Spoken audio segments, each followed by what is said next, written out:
Praise the lord. ఈ రోజు దేవుని జీవవాక్యము మార్కు సువార్త 11వ అధ్యాయము 24వ వచనము. ప్రార్థన చేయనప్పుడు మీరు అడుగుచున్న వాటి నెల్లను పొంది ఉన్నామని నమ్ముడి. Mark chapter 11 verse 24.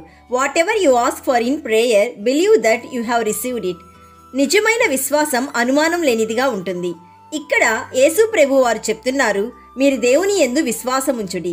ఎవడైనను ఈ కొండను చూచి నీవు ఎత్తబడి సముద్రంలో పడవేయబడుమని చెప్పి తన మనస్సులో సందేహింపక తాను చెప్పినది జరుగునని నమ్మిన ఎడల వాడు చెప్పినది జరుగునని మీతో నిశ్చయముగా చెప్పుచున్నాను.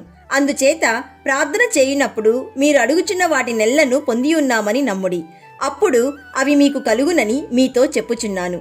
ప్రియ సహోదరి సహోదరుడా, ఈ మాటలు ప్రభువు చెప్తున్నాడు. కాబట్టి విశ్వాసం ఎంత నిర్దిష్టంగా ఉంటుందో జవాబు కూడా అంతే నిర్దిష్టంగా ఉంటుంది.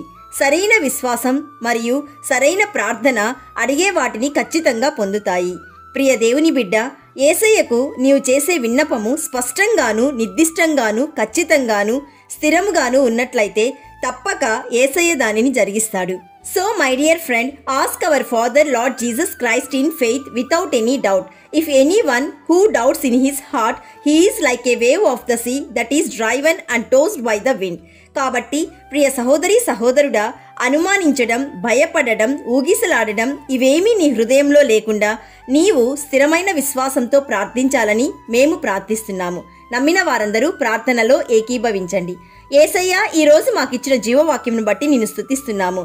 తండ్రి, స్థిరమైన విశ్వాసము మాలో అభివృద్ధి చెంది కార్యరూపం దాల్చాలని మేము ప్రార్థిస్తున్నాము. ఈరోజు జీవవాక్యం వింటున్న ప్రతి ఒక్కరూ విశ్వాసంతో ప్రార్థన చేయగా ప్రతి బలహీనతను, ప్రతి అపజయమును, ప్రతి వేదనను, ప్రతి కష్టమును, ప్రతి నష్టమును తీసివేసి ఆశీర్వదించుమని విశ్వాసమునకు కర్తయ్యను దానిని కొనసాగించువాడునైనా యేసయ్య నామంలో అడుగుచున్నాము తండ్రి.